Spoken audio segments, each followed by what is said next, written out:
Hi, it's Cammy. Charlie talks football.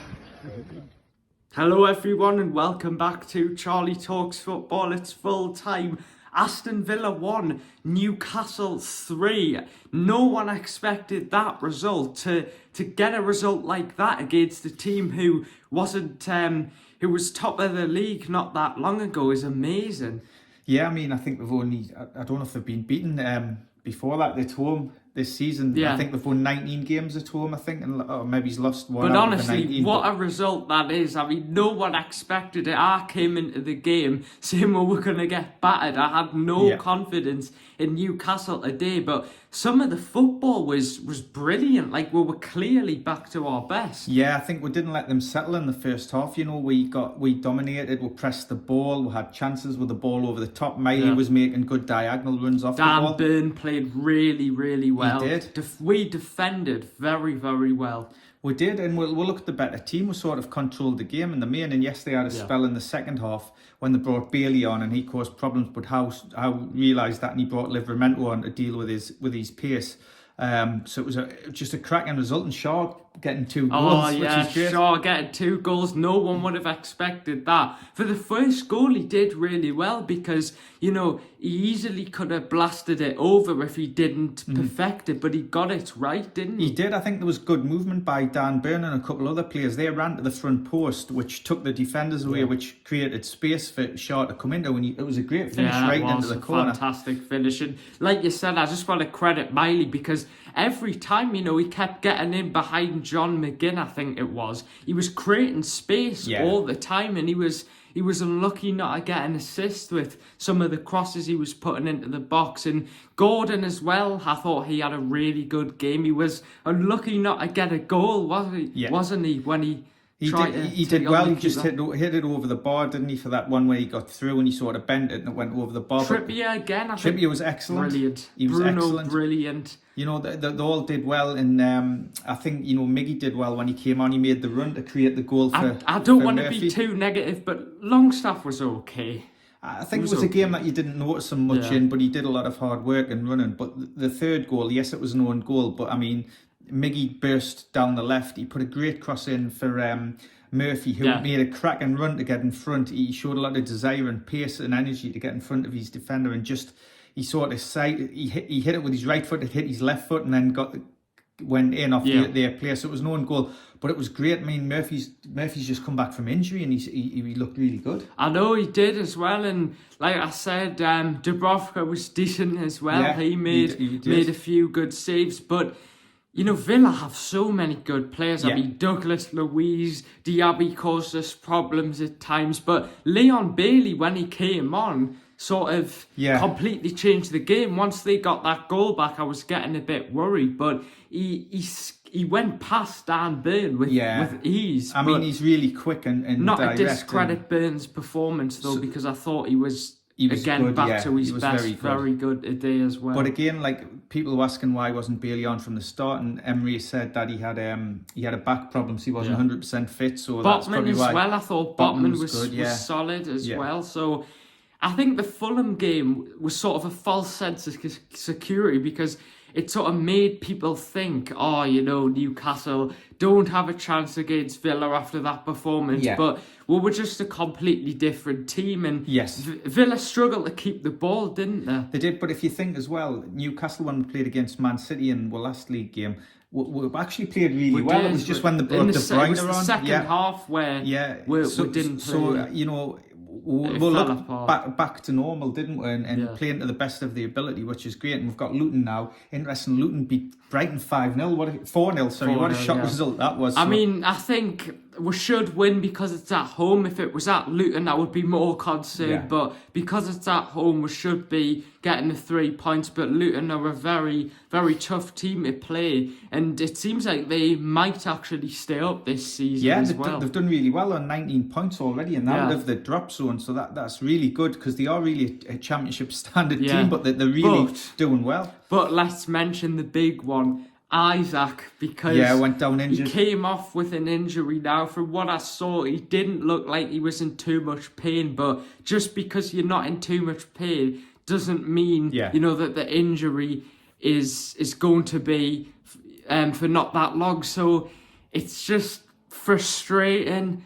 Hopefully he's not out for very long. It's to do with his groin, and I think with the hoping that it's nothing serious. So I do think he'll miss the Luton game at the weekend on Saturday, but hopefully it's not too serious, because obviously Wilson's still recovering from his injury. Yes, Gordon can play up there up front, but it's not ideal really. It does leave us short, and he, like you say, he didn't look in too much pain. There might have just been erring on the side of caution, but he went off, and he was you could see he was unhappy, obviously. I don't think we'll sign a striker because, there's been talks about Hugo Ekitike, PSG wanting to loan him out, but I don't think that'll happen. It looks like Eddie Howe's pretty much dismissed any potential signings that we could make. But one player who we have been linked to is Inacio from Sporting now. We've been linked with him quite a few times. We've sent our scouts to watch him, but I'm not sure who it is, but they came out and said that we are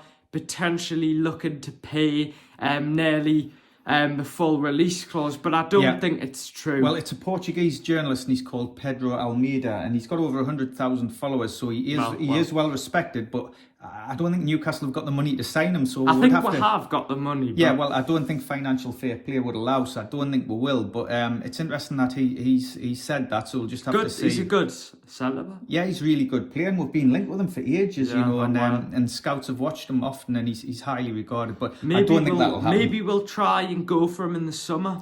Possibly. Because, like I said, it seems like, we're getting linked with a lot of these players, and I think that's for the summer, not now. Yeah. Like Edison from Atalanta, he could be in the summer to replace Bruno. Onana could be a replacement for Joe Linton if he ends up leaving the club. So, like I've been saying in my past few videos, I think all of these players were getting linked for now, even though it is January. I think that's just the club planning for the summer. But what are your thoughts, guys? What a fantastic win. I think we're up to 7th now in the league, which is crazy to think, considering, the amount of injuries we have. And what were your thoughts on this game? Shaw, man of the match for me. Yeah, and I think the fact that, Almiron Al-Shabaab wanted to sign him, they didn't put in a formal offer because apparently he didn't want to go.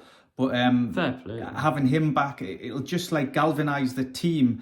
Keeping Barnes, those players. Barnes should be back at the weekend. Hopefully, he's been training again. Willock should be back soon. We've got Elliot Anderson to come back. It's funny. Corporal should be back in March, hopefully. It's funny because I've sort of almost forgotten about Elliot Anderson and Willock because they've just, and Harvey Barnes, because they've just been injured for so long. These will make such a difference to the squad, because the players who can start, but who, if they come off the bench, can make a difference and change a game. So that's what we've sort of been lacking. Yeah. We've got Murphy back now as well. Obviously Isaac, unfortunately, is injured, and Wilson's still out, but things are looking a lot bright, I would say. And as well, Willock on his day can be incredible. I mean, you've seen the passes he's done, and he drives forward, and he's got lots of pace, and he's going to make such a good difference to the team now.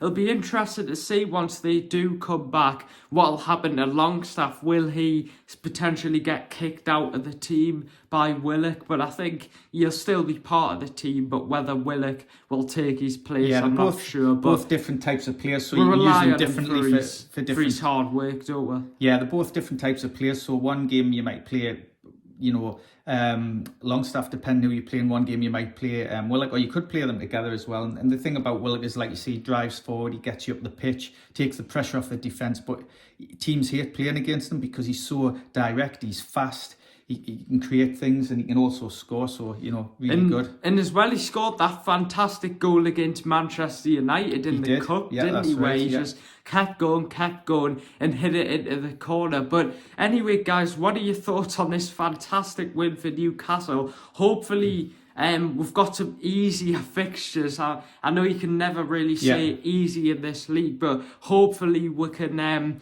have some more favourable fixtures. We've got Luton and Bournemouth coming up. Them videos will be coming up on the channel. Interesting to see if anything will happen in the transfer market. I doubt much will happen. Blackburn in the cup as well. We'll keep you updated. Yeah, Blackburn in the cup. I wanted Wrexham, to be honest, with Ryan Reynolds being owner of the club, but unfortunately, we'll have to take Blackburn. But anyway, guys, make sure to hit that subscribe button. Make sure to leave a like as well. Get your thoughts down below on this game. Who was your man of the match? What are your thoughts on the injured players that are returning as well? And anyway, guys, we'll see you guys later. Bye-bye. Bye.